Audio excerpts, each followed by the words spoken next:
Jai Hind friends, welcome to Kalyani IAS Academy. In this lecture we will study electric cell. Now start the lecture and understand what is electric cell. See, the simple device to maintain an electric current in a circuit is known as electric cell. Electric cell provide electric energy through chemical reactions. In the previous lecture we have studied the chemical effects of electric current, right और जो cell होते हैं वो इसी chemical effect of electric current के base पर ही क्या होते हैं, कार्य करते हैं. Right, let's say this is electric cell. अब there are two electrodes. Right, तो किसी भी जो सेल होता है, right, there are two electrodes. तो यहाँ पर जो इलेक्ट्रोड्स होते हैं ये किसी न किसी जो मेटल होती है उसकी ही क्या होती हैं, रॉड्स होती हैं. So there are two electrodes in a electric cell. और ये जो इलेक्ट्रिक होते हैं इनमें से the first is, right, one is positive terminal and second is negative terminal. और ये दोनों ही जो इलेक्ट्रोड होते हैं ये किसी लिक्विड में क्या होते हैं, इमर्स्ड होते हैं. और उस लिक्विड को यहाँ पर क्या कहा जाता है, इलेक्ट्रोलाइट कहा जाता है. जैसे देयर में भी यहाँ पर H2SO4 हो सकता है, राइट, या फिर पोटेशियम हाइड्रोक्साइड हो सकता है, राइट, या NH4Cl हो सकता है. साथ ही साथ इनमें से हो सकता है कि जैसे ये एक इलेक्ट्रोड हो, ये किसी एक मेटल की हो सकती है. जैसे let's say this is the example, this is copper rod. And जो दूसरा इलेक्ट्रोड होता है वो किसी अनदर मेटल का होता है. जैसे ये हो सकता है यहाँ पर जिंक का. Right, so whenever you have to write answer in the mains examination then you need to remember that कि सेल्स का उत्तर लिखते समय आपको ये मेंशन करना जो है नेसेसरी हो जाता है कि सेल में इलेक्ट्रोड कौन कौन से, राइट, किस मेटल का इलेक्ट्रोड एनोड की तरह वर्क करता है या पॉजिटिव टर्मिनल की तरह वर्क करता है, और किस मेटल का जो इलेक्ट्रोड है वो नेगेटिव टर्मिनल या कैथोड की तरह जो है वर्क करता है. साथ ही साथ इस सेल में जो है, इस सेल में कौन सा इलेक्ट्रोलाइट है, साथ ही साथ इस सेल का EMF क्या है, ये चार चीजें आपको मेंशन करना अनिवार्य है. तो positive terminal, negative terminal and fourth क्या हो जाएगा, इलेक्ट्रोलाइट हो जाएगा. राइट, तो इस तरीके से ये सेल की एक जनरल क्या हो जाएगी, इंफॉर्मेशन हो जाएगी. अब क्या होता है कि जब कभी भी जो एक्सटर्नल सर्किट होता है, so whenever the electrodes are connected, तो उससे क्या होती है, केमिकल रिएक्शन होती है. और इस केमिकल रिएक्शन की वजह से जो इलेक्ट्रोलाइट होता है वो किस में टूट जाता है, राइट, वो टूट जाता है आयंस में टूट जाता है. जैसे ये H+ आयन में और ये SO4 नेगेटिव आयन में टूट जाएगा. और जैसे ही ये इलेक्ट्रोड्स को कनेक्ट किया जाता है, जो इलेक्ट्रोलाइट है वो आयंस में क्या हो जाता है, जो है ब्रेक हो जाता है. और फिर ये आयंस जो है इलेक्ट्रोड या कैथोड की ओर क्या करते हैं, मूव करते हैं, जिसकी वजह से ये जो पूरा का पूरा इलेक्ट्रिक सर्किट रहता है उसमें चार्ज का फ्लो होना प्रारंभ हो जाता है. राइट, एंड अगर चार्ज का फ्लो होगा तो ऑब्वियसली इस सर्किट में क्या होगी, इलेक्ट्रिसिटी का फ्लो होगा या इलेक्ट्रिक करंट का फ्लो होगा. इन दिस वे जो सेल है वो क्या करते हैं, वर्क करते हैं.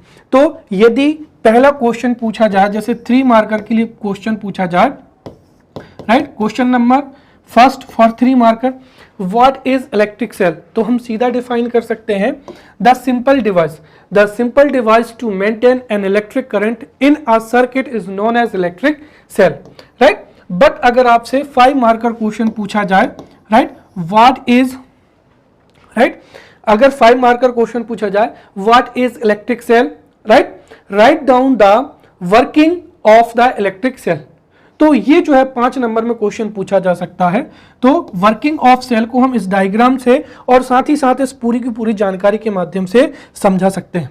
राइट, तो अगर क्वेश्चन पूछा जाए कि what is the working of या how the cell work, right, तो उसको हम इस तरीके से लिख सकते हैं. सबसे पहले इंट्रोडक्शन हो जाएगा, the simple device to maintain an electric current in a circuit is known as electric cell.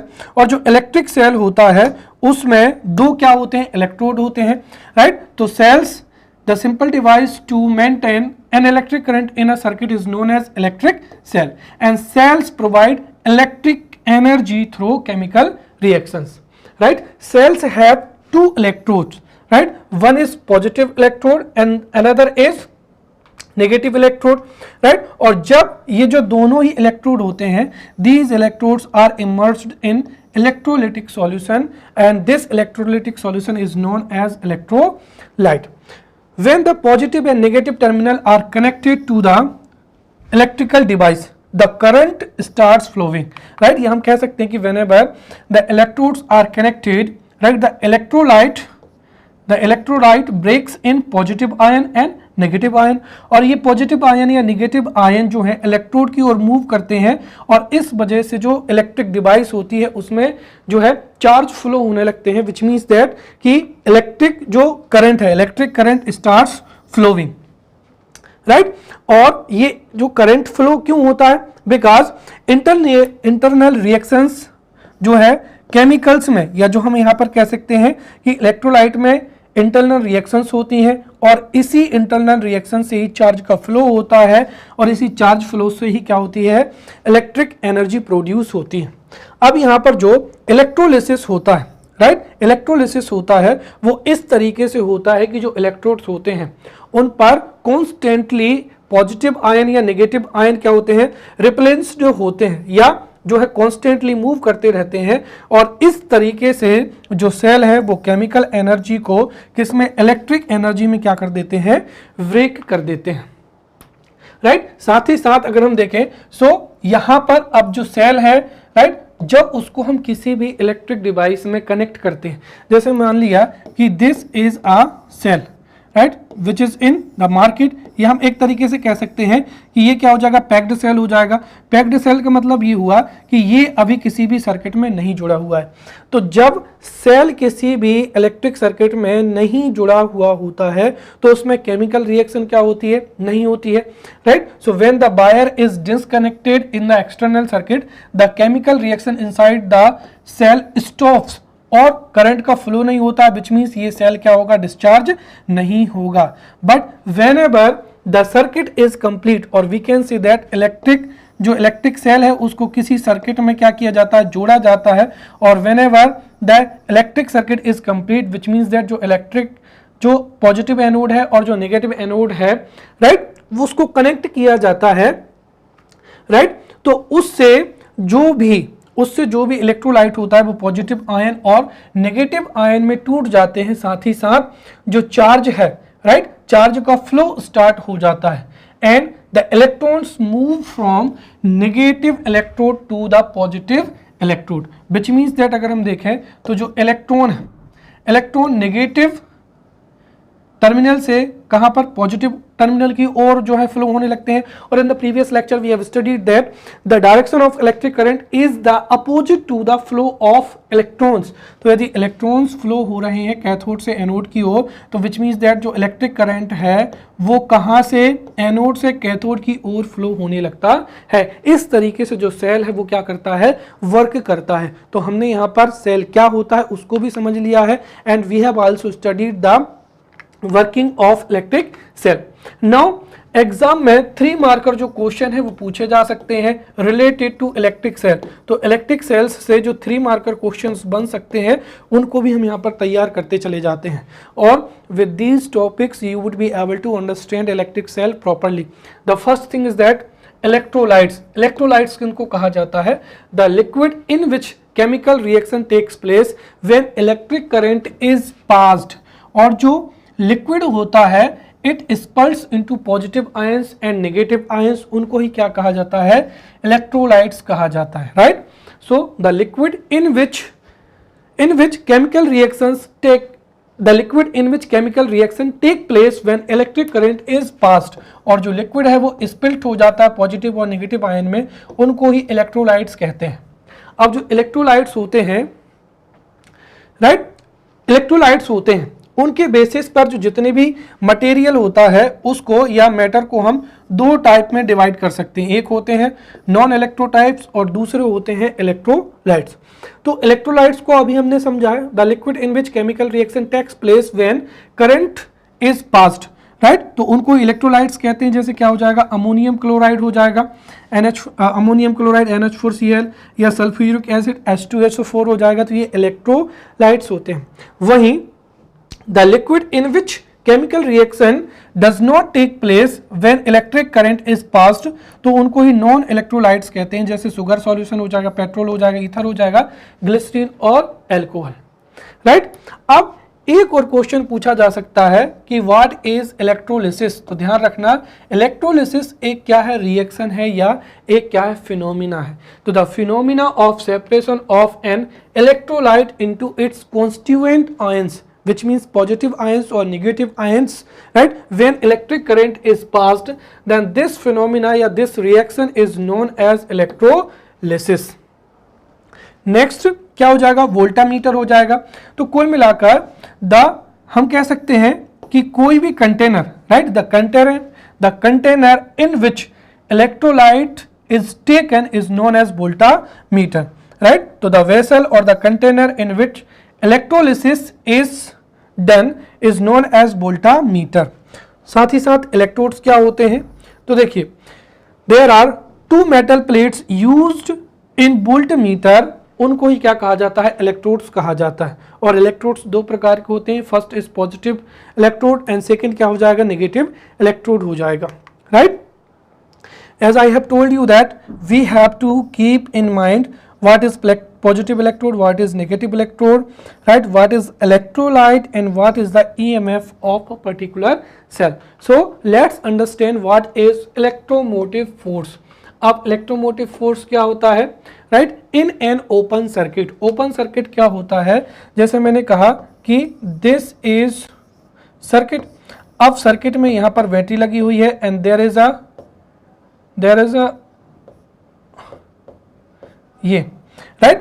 तो अगर यहां पर ये इलेक्ट्रिक सर्किट ओपन होगा तो इसमें से इलेक्ट्रिक करंट का क्या होगा, फ्लो नहीं होगा, राइट। और अगर हम इसको क्या कर देते हैं, क्लोज कर देते हैं, इससे इलेक्ट्रिक करंट का क्या होता है, फ्लो होने लगता है। So in an open circuit when no current is taken from the cell, then the potential difference between the electrodes of the cell is defined as electromotive force। Clear. तो ये 3 marker के लिए क्या हो जाएगी, डेफिनेशन हो जाएगी। But अगर 5 मार्कर क्वेश्चन पूछा जाए what is electromotive force, right, discuss, तो 5 मार्कर के लिए हमको डेफिनेशन के साथ में कुछ और चीजें भी लिखनी होगी। तो सबसे पहले इलेक्ट्रोमोटिव फोर्स क्या होता है, so in an open circuit और we can see that when no current is taken from the cell then potential difference between the electrodes of the cell is known as electromotive force, जिसको EMF से क्या किया जाता है, represent किया जाता है। जो ईएमएफ होता है ये किसी भी सेल की कैरेक्टरिस्टिक्स क्या होती है, प्रॉपर्टी होती है। So EMF the cell is the characteristics property of that cell. और जो ईएमएफ की वैल्यू होती है वो नेचर ऑफ इलेक्ट्रोड्स, अर्थात तो जो दोनों टर्मिनल होते हैं, चाहे पॉजिटिव टर्मिनल हो या नेगेटिव टर्मिनल हो, साथ ही साथ जो इलेक्ट्रोलाइट होता है उस पर क्या करती है, डिपेंड करती है। तो EMF the cell is depend on the nature of electrodes or we can say that positive terminal or negative terminal as well as the nature of electrolyte or the solution जिसमें electrodes क्या होते हैं, immersed होते हैं। साथ ही साथ अगर हमको किसी भी सेल से क्या करना है, इलेक्ट्रिक करंट को लेना है, तो when electric current is taken from the cell then value of EMF is always greater than the potential difference। कहने का तात्पर्य ये है कि आप सेल से तभी धारा ले पाएंगे जब सेल का EMF वो जो सर्किट है उससे क्या होना चाहिए, ज़्यादा होना चाहिए। फॉर एन एग्जाम्पल मैं आपको बताता हूँ कि जैसे जो टॉर्च सेल होता है, जैसे आपने देखा होगा एवर रेडी का, तो क्या आप टॉर्च सेल से आपके टेलीविजन को स्टार्ट कर सकते हैं, ऑन कर सकते हैं? क्या आप सेल से फैन को यूज कर सकते हैं? नहीं। क्यों? क्योंकि सेल का जो ईएमएफ होता है वो हार्डली कितना होता है, जैसे हमने मान लेते हैं कि 1.5 वोल्ट होता है, तो जो सेल का जो ईएमएफ होता है वो 1.5 वोल्ट होता है, और वहीं जो फैन होता है वो 220 वोल्ट पर क्या करता है, वर्क करता है। इसीलिए आप टॉर्च सेल से जो है फैन को, कूलर को या आपकी टीवी को ऑन नहीं कर सकते हैं। बट जैसे मैंने कहा कि टॉर्च में अगर टॉर्च का क्या है 1.5 वोल्ट है, तो इससे हम 1 वोल्ट का जो बल्ब है उसको क्या कर सकते हैं, ऑन कर सकते हैं। तो कुल मिलाकर when current is taken from the cell the value of EMF is always greater than the potential difference of the circuit. साथ ही साथ while charging the cell the value of EMF is less than the potential difference of the electric circuit। अब जो secondary cell होते हैं तो जब उनको चार्ज किया जाता है तो सेल का जितना EMF होता है उससे ज़्यादा EMF किसका होता है, इलेक्ट्रिक सर्किट का होता है। तभी जाकर जो इलेक्ट्रिक करंट है वो एक्सटर्नल सर्किट से होकर किस में स्टोर हो जाता है, सेल में स्टोर हो जाता है। So in this way we have understood what is electromotive force। Now we will study the types of electric cell। अब यहां से हो सकता है 5 मार्कर क्वेश्चन पूछा जाए, what is primary cell, right, and what are the characteristics of primary cell। साथ ही साथ पूछा जा सकता है what is secondary cell and what are the characteristics of secondary cell। या फिर हो सकता है 11 मार्कर क्वेश्चन में पूछा जाए कि what is the difference between primary cell and secondary cell। तो अब हम ये जो है इस तरीके से एग्जाम में क्वेश्चंस पूछे जा सकते हैं। देखिए पढ़ना बहुत ही इजी होता है, you can study the topic, you can understand the topic, but matter is how to write in the examination. Therefore before studying a particular topic में आपको क्वेश्चन बता देता हूं ताकि आप ये फोकस करें कि अगर 3 मार्कर क्वेश्चन पूछा जा सकता है तो how to deal that question, 5 marker question is asked from the same topic, then how will you write, and if 11 marker question is asked in the examination then how would you write, right? So let's understand the first is primary cell। primary cell क्या होते हैं, देखिए primary cells are those cells which are used and throw, right, तो जिनको use करके throw किया जाता है, विकास, राइट, ये कैसे होते हैं, नॉन रिचार्जेबल होते हैं, क्योंकि इनको अगर हमको अगेन चार्ज करना होगा so we have to change electrodes as well as electrolyte, और अगर हम इलेक्ट्रोड और इलेक्ट्रोलाइट को चेंज करेंगे तो इसका मतलब क्या हो जाएगा, नया सेल ही बन जाएगा। तो कुल मिलाकर the non rechargeable cell are known as primary cell, right? So primary cells are those cells which are thrown away once fully used because electrolytes and electrodes used in these types of cells not reused, अर्थात ये कैसे होते हैं, non rechargeable होते हैं। साथ ही साथ इसमें जो इलेक्ट्रोलाइट्स होता है वो पेस्ट फॉर्म में यूज किया जाता है, देयरफॉर इनको ड्राई सेल्स भी कहा जाता है। और as compare to secondary cell ये वेट में क्या होते हैं, लो होते हैं, साथ ही साथ इनकी कॉस्ट भी क्या होती है, लो होती है। जैसे उदाहरण के लिए क्या हो जाएगा, वोल्टेक सेल, लेक्लांसी सेल और ड्राई सेल और डेनियल सेल। तो ये एक तरीके से यहाँ पर क्या हो जाएगी, डेफिनेशन हो जाएगी। Primary cells are those cells which are non rechargeable, right. साथ ही साथ इनमें इलेक्ट्रोलाइट जो है पेस्ट के रूप में यूज किया जाता है, therefore these are also known as dry cells. साथ ही साथ ये लो कॉस्ट होते हैं और इनका जो वेट होता है वो भी कम होता है, राइट। अब हम इनके कैरेक्टरिस्टिक्स को समझते हैं यहाँ पर। From the primary cells, right, from the primary cells only current can be taken in the external circuit, which means that primary cells केवल और केवल डिस्चार्ज हो सकते हैं, इनको चार्ज नहीं किया जा सकता है, राइट। तो पहला कैरेक्टरिस्टिक्स अगर हम डेफिनेशन से देखें तब भी आपको पूरी चीजें समझ में आ जाएगी। तो primary cells can be, from the primary cells electric current can be taken only in the electric circuit which means जो प्राइमरी सेल्स होते हैं वो डिस्चार्ज किए जा सकते हैं। साथ ही साथ when these cells are completely discharged, right, तो इनको अगेन यूज नहीं किया जा सकता है, क्योंकि if these cells have to be used again then we would have to change electrolyte as well as electrodes, और इसका मतलब क्या हो जाएगा कि हमको दूसरा सेल ही प्रिपेयर करना पड़ेगा। so when primary cells are completely discharged, right, उनको cannot be used, which means ये कैसे होते हैं, नॉन रिचार्जेबल होते हैं और नॉन यूजेबल होते हैं, राइट।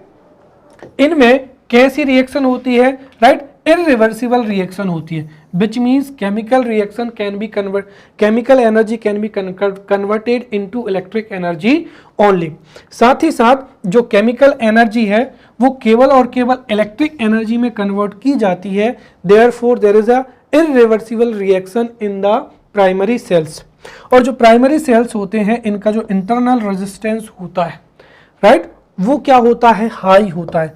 तो जो सेकेंडरी सेल्स होते हैं उनमें जो इंटरनल रेजिस्टेंस होता है वो लो होता है, जबकि प्राइमरी सेल्स में क्या होता है, हाई होता है। साथ ही साथ इनसे हम स्ट्रॉन्ग करंट को नहीं ले पाते हैं, विच मीन्स इनसे हम केवल और केवल लो amount of electric current can be taken. इनके एग्जाम्पल क्या हो जाएंगे, सबसे पहला हो जाएगा सिंपल वोल्टेइक सेल, इसी का मॉडिफाइड वर्जन हो जाएगा लेक्लांसी सेल, जिसका मॉडिफाइड वर्जन हो जाएगा डेनियल सेल और ड्राई सेल, और उसके बाद में क्या हो जाएगा यहाँ पर डेनियल सेल हो जाएगा।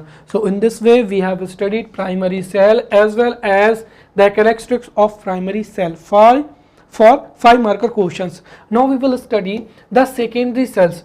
अब हमको बिल्कुल वैसे ही पढ़ना, सबसे पहले सेकेंडरी सेल क्या होते हैं, फिर उनके हम कैरेक्टरिस्टिक्स को समझेंगे। तो सेकेंडरी सेल क्या होते हैं, secondary cells are those cells which once used can be charged again, right, and reused. Hence ये कैसे होते हैं, रिचार्जेबल सेल होते हैं। और इनमें जो लिक्विड होता है, इनमें जो इलेक्ट्रोलाइट होता है वो प्राइमरी सेल में पेस्ट के रूप में यूज किया जाता है, तो वहीं सेकेंडरी सेल में जो इलेक्ट्रोलाइट होता है वो लिक्विड होता है। देयरफॉर ये कैसे होते हैं, मॉइस्ट सेल होते हैं। और साथ ही साथ अगर हम बात करें तो प्राइमरी सेल के कंपैरिजन में ये क्या होते हैं, हाई कॉस्ट के होते हैं, या एक तरीके से ये कॉस्टली होते हैं। और साथ ही साथ ये इनका जो वेट है वो ज़्यादा होता है, तो हैवी इन क्या होते हैं, वेट होते हैं। तो सिंपली हम यहाँ पर सेकेंडरी सेल को इन 3 तरीके से क्या कर सकते हैं, डिफाइन कर सकते हैं।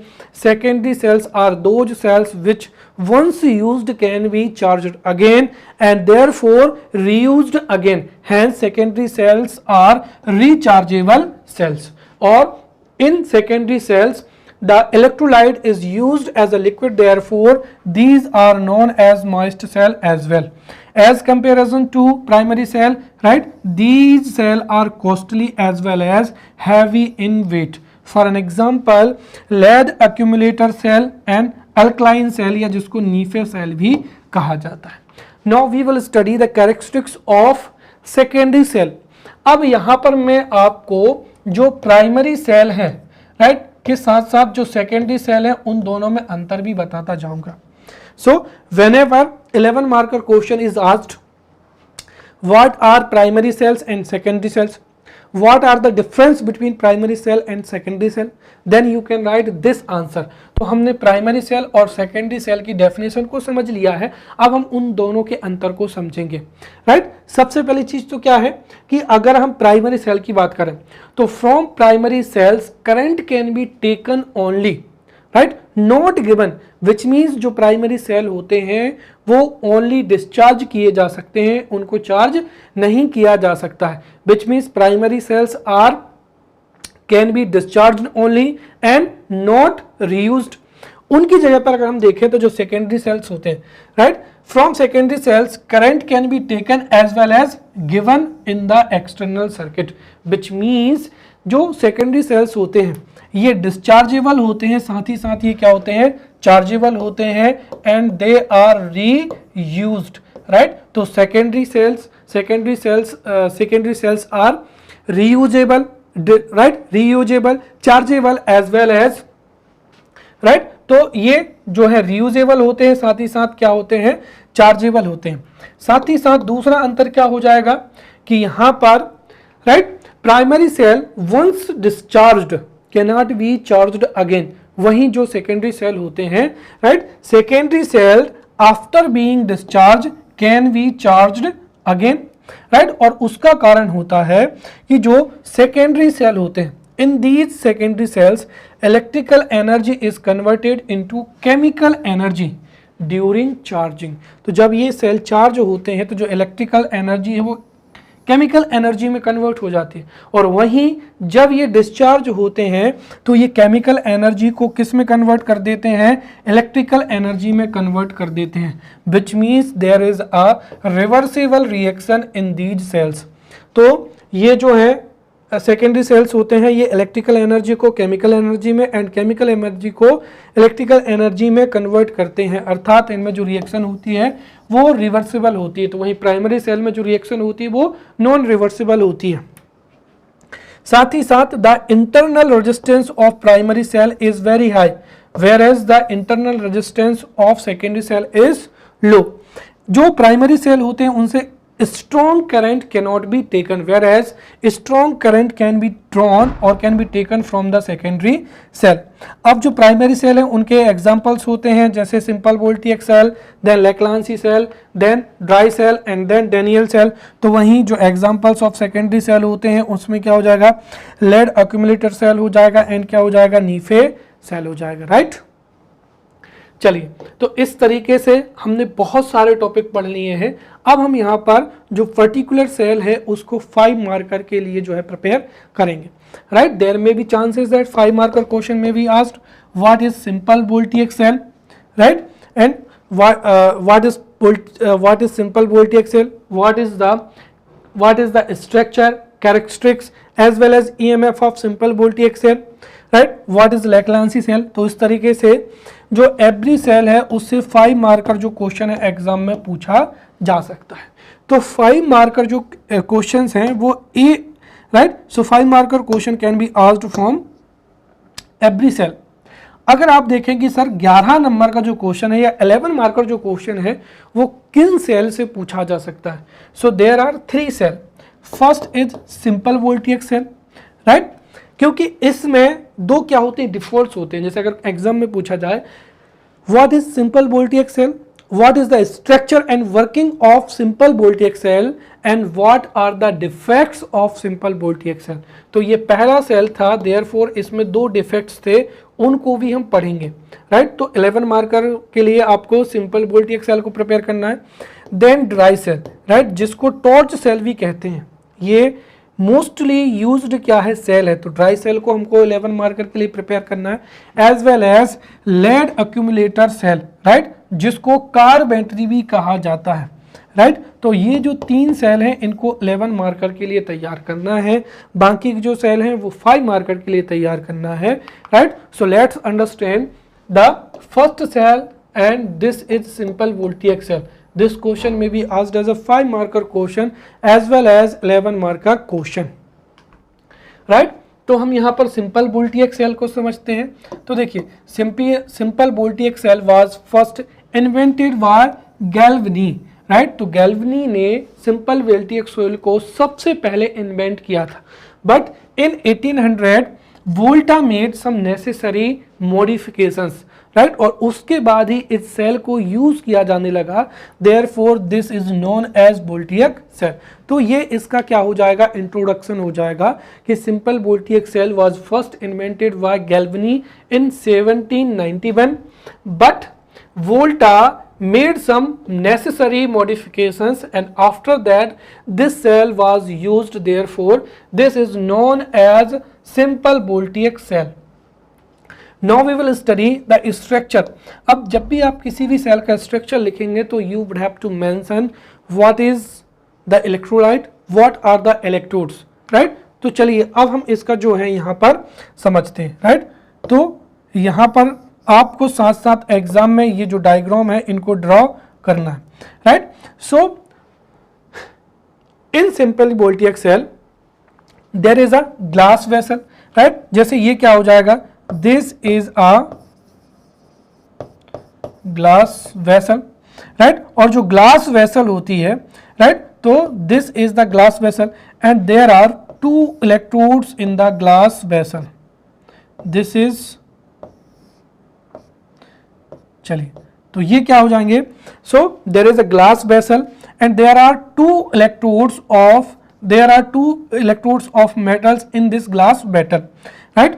1 electrode is of copper metal, right, so we can say that this is Cu rod and this is Zn rod, right. अब जो Cu रॉड है ये पॉजिटिव टर्मिनल की तरह वर्क करती है और जो Zn है ये नेगेटिव टर्मिनल की तरह वर्क करती है, राइट। साथ ही साथ इसमें जो लिक्विड लिया जाता है वो लिक्विड इलेक्ट्रोलाइट के रूप में क्या होता है, H2SO4 होता है। क्या होता है, H2SO4 इलेक्ट्रोलाइट, राइट। और जब इनको क्या किया जाता है, एक दूसरे से कनेक्ट किया जाता है तो उससे इलेक्ट्रिक करंट का क्या होता है, फ्लो होता है, राइट। तो ये क्या हो जाएगी, सिंपल वर्किंग ऑफ क्या हो जाएगी, या सिंपल स्ट्रक्चर ऑफ क्या हो जाएगा, यहाँ पर सिंपल वोल्टेइक सेल हो जाएगा, right. So in the structure of simple voltaic cell a glass vessel is filled with dilute sulfuric acid H2SO4 and two rods, one of zinc, right, and another that of copper Cu are kept in it। और ये जो दोनों road होती हैं ये electrolytes की तरह work करती हैं और जो डाइल्यूट सल्फ्यूरिक एसिड होता है ये इलेक्ट्रोलाइट की तरह वर्क करता है, राइट। अब ये हो गया यहाँ पर सिंपल। अब ये जो इसका जो EMF होता है वो 1.08 वोल्ट्स होता है, साथ ही साथ इसका यूज लैबोरेटरीज में किया जाता है। अब मैंने आपको बताया था कि दिस क्वेश्चन में be asked as 11 marker question because this was the first cell और इसमें दो डिफेक्ट्स होते हैं। तो उन डिफेक्ट्स को समझने के लिए हमको केमिकल रिएक्शन को भी अच्छे से समझना पड़ेगा, right. Remember, you don't need to write chemical reaction in the mains examination, but I am going to teach here because so that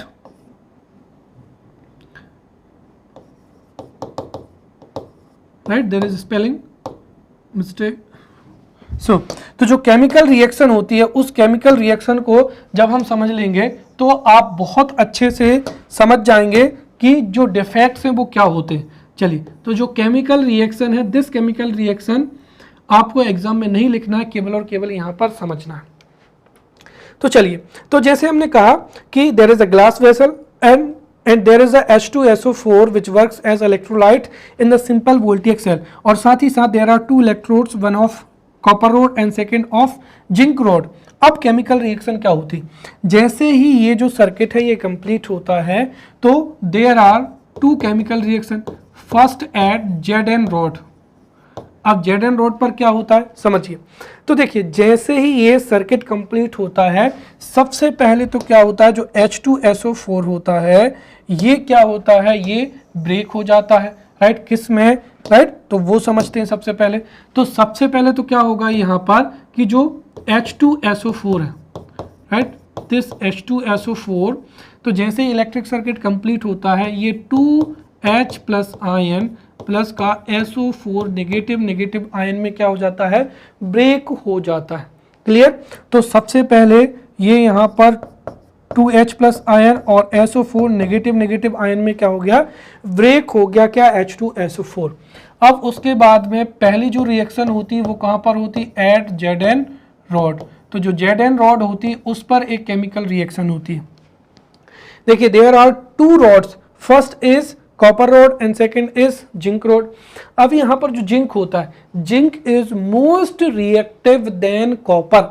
तो जिंक क्या होता है, मोस्ट रिएक्टिव होता है, therefore zinc rod attracts negative electron. तो जो electron है वे किसकी ओर जाते हैं, जिंक रॉड की ओर जाते हैं, राइट। तो यहाँ पर जो SO4 आयन है या जो नेगेटिव आयन है, तो जो नेगेटिव आयन है वो किस ओर जाते हैं, Zn रॉड की तरफ जाते हैं और Zn रॉड से क्या करते हैं, ये इलेक्ट्रॉन ले लेते हैं, सॉरी इलेक्ट्रॉन क्या कर देते हैं, दे देते हैं, और इलेक्ट्रॉन देकर किस में कन्वर्ट हो जाते हैं, राइट, SO4 में कन्वर्ट हो जाते हैं।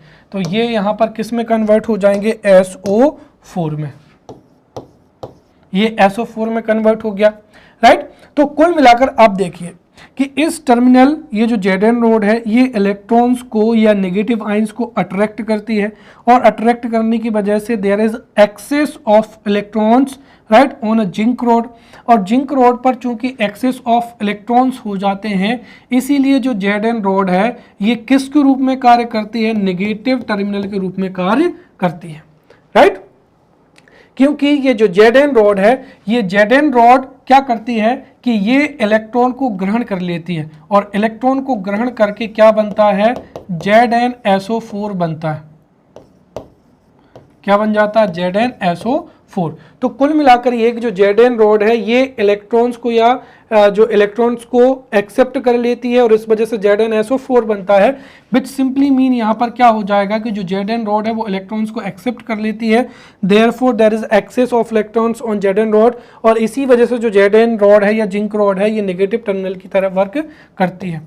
दूसरा क्या हो जाएगा यहाँ पर, एट क्या हो जाएगा, कॉपर रॉड, राइट। तो एट Cu रॉड। अब Cu रॉड पर क्या होता है, देखिए जब जो इलेक्ट्रॉन्स हैं जब वो ZN रॉड की तरह अट्रैक्ट होते हैं तो जो H+ आयन है, राइट, ये जो H+ आयन है ये किसकी तरफ जाते हैं, तो ये जो है ZN जो है पॉजिटिव आयन, ये पॉजिटिव आयन किसकी ओर जाते हैं, जो है कॉपर रॉड की तरफ जाते हैं।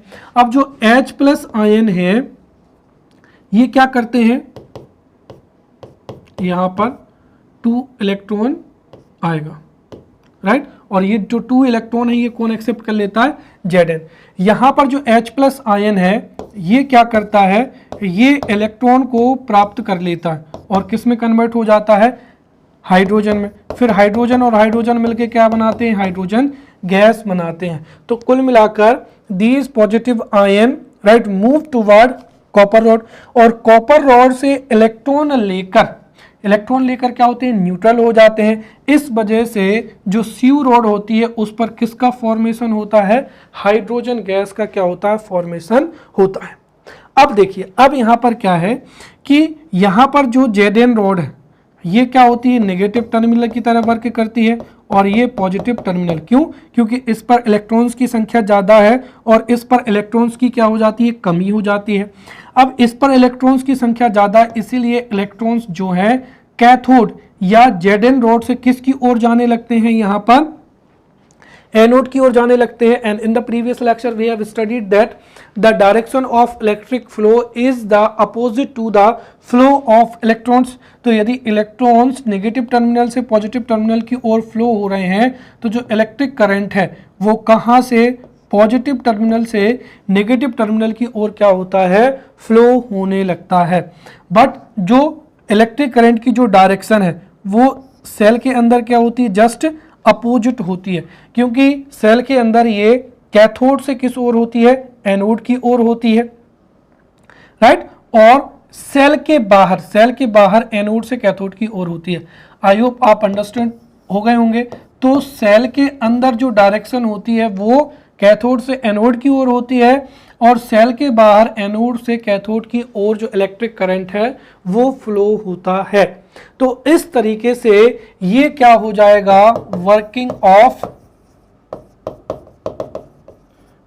ऑफ क्या हो जाएगा, सिंपल वोल्टेज सेल। तो आप सीधा लिखेंगे कि वर्किंग क्या होती है, राइट। तो जैसे ही simple voltage cell is connected to external circuit, at first H2SO4 breaks into H+ ion and SO4 negative ion. After that जो negative ion है, right, move toward zinc rod. क्यों, क्योंकि zinc is most reactive than copper rod. Therefore SO4 negative ion moves toward zinc rod and these SO4 ions, right, take electrons from the ZN rod. तो ये जो electron SO4 ions होते हैं ये ZN rod को क्या करते हैं, इलेक्ट्रॉन्स दे देते हैं और किस में कन्वर्ट हो जाते हैं, SO4 में कन्वर्ट हो जाते हैं। And there is excess of electrons at zinc rod. Therefore zinc rod किस तरीके से वर्क करती है, कैथोड के रूप में वर्क करती है या नेगेटिव टर्मिनल के रूप में वर्क करती है। And at copper rod H+ ion comes and H+ ion takes electron from copper rod and converts into hydrogen and hydrogen जो है आपस में मिलकर हाइड्रोजन गैस बनाते हैं। And there is lack of electrons at the positive terminal, therefore जो copper rod है वो है पॉजिटिव टर्मिनल के रूप में वर्क करती है। अब जो एक्सेसिव इलेक्ट्रॉन्स हैं वो नेगेटिव टर्मिनल पर होते हैं और ये जो नेगेटिव टर्मिनल होते हैं, जो इलेक्ट्रॉन्स होते हैं वो नेगेटिव टर्मिनल से पॉजिटिव टर्मिनल की ओर फ्लो करते हैं और जो इलेक्ट्रिक करंट है उसकी डायरेक्शन जस्ट क्या होती है, अपोजिट होती है। Therefore electric current flows from positive terminal to negative terminal. Clear. अब अगर 11 मार्कर क्वेश्चन पूछा जाता है तो हमको यहाँ पर जो सिंपल वोल्टेज सेल हैं उनके डिफेक्ट्स के बारे में भी बताना है। तो there are two defects in the simple voltage cell. The first is local action and second is polarisation. Local action जो है खुद में 5 नंबर में पूछी जा सकती है और पोलराइजेशन भी। दोनों को समझते हैं। What is local action? तो देखिए जो जेड-ऑन रॉड होती है, there is a Z N rod which works as negative terminal in simple voltage cell. उस जेड-ऑन रॉड में कई इंप्योरिटीज लाइक आयरन, लेड और कार्बन क्या होती हैं। तो impurities like iron, lead, carbon etc are always present in the zinc rod, right. और जैसे ही जो जिंक रॉड होती है, राइट, तो जैसे ही जिंक क्या होता है, इलेक्ट्रोलाइट में डिसॉल्व होता है, तो ये जो इंप्योरिटीज होती हैं ये सरफेस पर आ जाती हैं, साथ ही साथ ये पॉजिटिव इलेक्ट्रोड्स पर वर्क करती हैं। तो यहाँ पर डायग्राम से समझें तो ये जो है जिंक रॉड है, इसमें क्या होती है, इंप्योरिटीज होती हैं और ये सरफेस पर आ जाती हैं और सरफेस पर आकर ये पॉजिटिव टर्मिनल की तरह क्या करती हैं, बिहेव करती हैं। इसका मतलब क्या होता है कि there is a local cell forms. अब लोकल सेल कैसे फॉर्म होता है, देखिए जिंक रॉड तो नेगेटिव टर्मिनल है ही सही, साथ ही साथ जिंक रॉड की जो इंप्योरिटीज होती हैं वो पॉजिटिव टर्मिनल की तरह कार्य करती हैं, राइट। इसी वजह से एक लोकल सेल फॉर्म होता है और इस वजह से चाहे हम सेल से करंट ले या ना ले, there is constant flow of electric charge. और इस वजह से जो जिंक है, zinc continues to dissolve in the electrolyte और इस वजह से जो सेल है वो कुछ ही समय में क्या हो जाता है, खराब हो जाता है और इसको ही क्या कहा जाता है, लोकल एक्शन कहा जाता है। क्लियर। नेक्स्ट क्या हो जाएगा, यहाँ पर पोलराइजेशन हो जाएगा। अब पोलराइजेशन क्या होता है, देखिए there is a copper rod which works as anode और positive terminal in simple voltage cell. और जो सिंपल वोल्टेज सेल होता है उसमें कॉपर की तरफ हाइड्रोजन आयंस होते हैं और ये जो हाइड्रोजन आयंस होते हैं ये कॉपर से इलेक्ट्रॉन लेकर, राइट, जो है हाइड्रोजन में और बाद में जाकर हाइड्रोजन गैस में क्या हो जाते हैं, कन्वर्ट हो जाते हैं। परंतु यहाँ पर ये जो हाइड्रोजन गैस है ये क्या है, बबल्स के रूप में सेल से बाहर हो जानी चाहिए, but not all the bubbles of hydrogen gas escape the cell, right. और इसी वजह से जो रिमेनिंग बबल्स होते हैं वो form a layer over the copper anode. तो जो हाइड्रोजन के जो बबल्स होते हैं वो कॉपर के ऊपर क्या बना लेते हैं, लेयर बना लेते हैं। और वी नो दैट कि जो गैस होती है, gas is the poor conductor of electricity.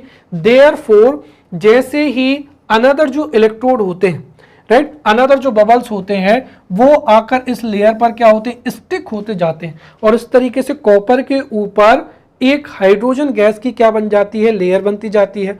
और ये जो हाइड्रोजन गैस की लेयर होती है ये इनकमिंग आयंस को क्या करती है, रिपील करती है और इस वजह से जो ईएमएफ है, राइट, एक अगेन फोर्स जनरेट हो जाता है और इस वजह से जो potential difference between plates of the cell वो क्या होता है, डिक्रीज होता है। और कुल मिलाकर अगर हम देखें तो इससे सेल का भी ईएमएफ कम हो जाता है और इस तरीके से जो करंट स्टॉप्स कंप्लीटली और सेल एक ऐसी सिचुएशन में पहुंच जाता है कि वो करंट्स का फ्लो ही क्या कर देता है, बंद कर देता है, जिसको क्या कहते हैं, पोलराइजेशन कहते हैं।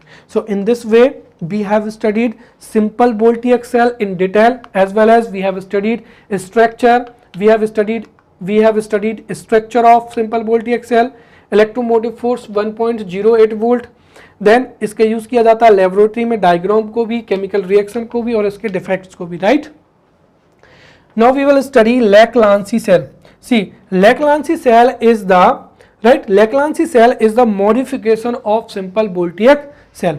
So Lagrange cell is the modification of simple voltaic cell और जो सिंपल वोल्टेज सेल है उसमें ही कुछ क्या किए जाते हैं, चेंजेस किए जाते हैं।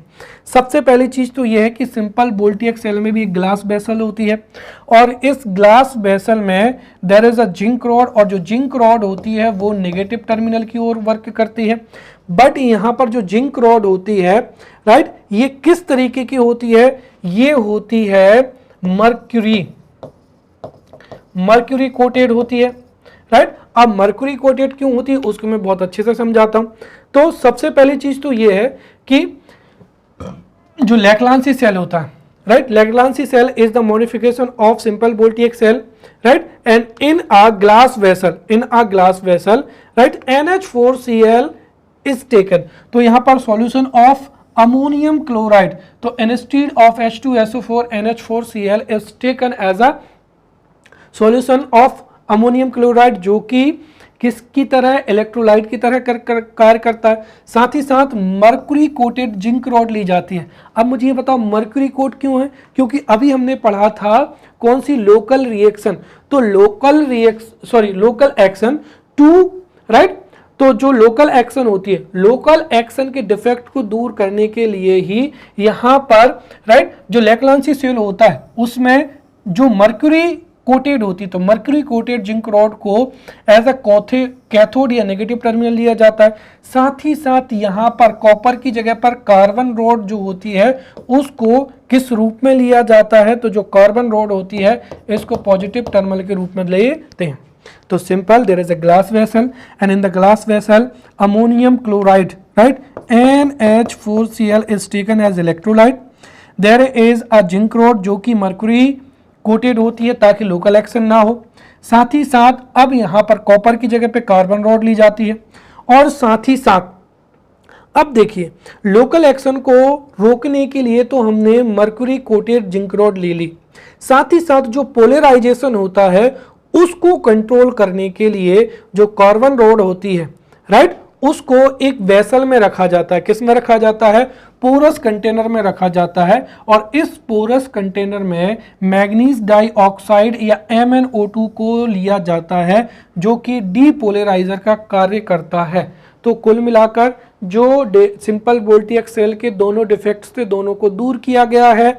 लोकल एक्शन को दूर करने के लिए जो है मर्क्यूरी कोटेड जिंक रॉड ली है, साथ ही साथ जो पोलराइजेशन है उसको कंट्रोल करने के लिए कार्बन रॉड को एक कंटेनर में लेते हैं जो कि पोरस होता है, और उसमें मैग्नीज डाइऑक्साइड या MnO2 को क्या किया जाता है, लिया जाता है, राइट। इससे दोनों ही डिफेक्ट्स क्या हो जाते हैं, दूर हो जाते हैं। और ये लैग्रांजी सेल की क्या होती है, स्ट्रक्चर होता है। अब इसका EMF क्या होता है, तो इसका EMF कितना होता है, 1.5 वोल्ट होता है, और इसका यूज जो है वो इलेक्ट्रिक सेल में या टेलीफोन में किया जाता है, राइट। अब इसमें भी क्या है, डिफेक्ट है। इसका डिफेक्ट क्या है कि देखिए, right, current can not be taken from this for a long time.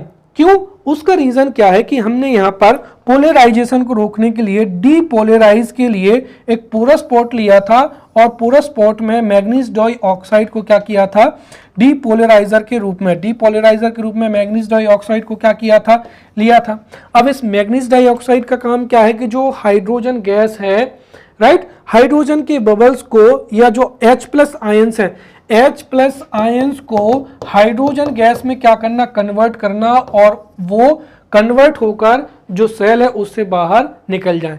But यहाँ पर जो मैग्नीज डाइऑक्साइड होता है ये क्या होता है, सॉलिड होता है, और इसी वजह से जिस स्पीड से H+ आयन फॉर्म होते हैं उसी स्पीड से हाइड्रोजन गैस जो है वो हाइड्रोजन गैस में कन्वर्ट नहीं हो पाती है। इसी वजह से इससे हम कॉन्स्टेंटली करंट नहीं ले सकते हैं, ये इसका क्या हो जाएगा, डिफेक्ट हो जाएगा। Now the third which is the most important, that is dry cell. अब जो ड्राई सेल होता है, dry cell is the modification of Leclanche cell. तो सबसे पहली चीज तो यहां पर अगर इसका इंट्रोडक्शन देना चाहे तो dry cell is the modification of Leclanche cell as well as this cell is used mostly in torches, therefore this is known as torch cell. अब ये जो ड्राई सेल है इसकी हम जो है यहाँ पर डायग्राम को बहुत अच्छे से बनाएंगे। अब यहाँ पर अभी तक हम क्या कर रहे थे, ग्लास वेसल रहे थे, right, but in the dry cell instead of glass vessel a zinc container, right, किसका कंटेनर लिया जाता है यहाँ पर, Zn का कंटेनर लिया जाता है, right. So this is Zn container. अब ये यहां पर क्या हो जाएगा, Zn कंटेनर हो जाएगा।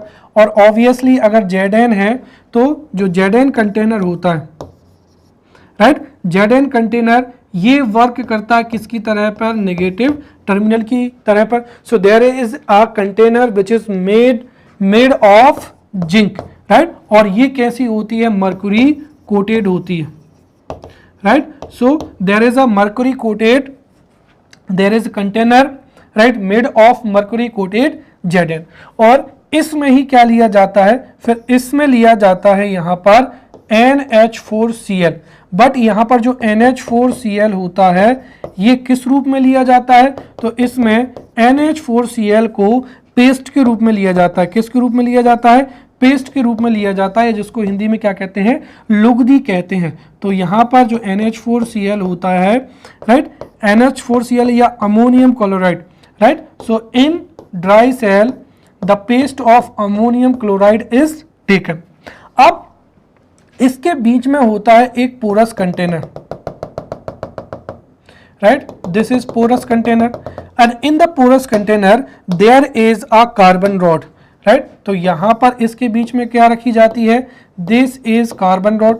सो there is a carbon rod जिसको एक पोरस कंटेनर में क्या किया जाता है, लिया जाता है, दिस इज कार्बन रॉड। और इस कार्बन रॉड के ऊपर जो है देयर इज अ कैप,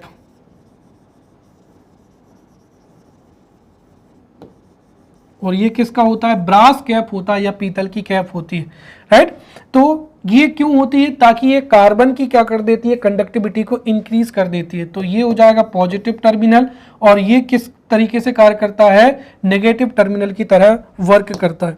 अब इसके साथ ही इसमें और क्या क्या किया जाता है, तो इसमें सबसे पहले चीज तो यहाँ से ये जो पूरा का पूरा है ये पैक कर देते हैं, right. There are 2 holes here, right. वो होल्स क्यों रखे जाते हैं, ताकि क्या हो कि ये जो गैस है, ये गैस जो हाइड्रोजन गैस है, ये आसानी से क्या हो जाए, निकल जाए। तो यहाँ से क्या रखा जाता है, एक होल रखा जाता है। अब ये जो पोरस क्या होता है, वेसल होता है। इस पोरस वेसल में ही क्या करते हैं कि यहाँ पर और भी कई चीज़ें इंक्लूड करते हैं। जैसे कौन कौन सी चीज़ें इंक्लूड करते हैं, तो यहाँ पर सबसे पहले तो जो है glycerine, zinc, right, zinc chloride, और जो है प्लास्टर ऑफ पेरिस को क्या किया जाता है, मैग्नीज डाइऑक्साइड के साथ में रखा जाता है, राइट। तो यहां पर एक तो क्या होता है, कार्बन,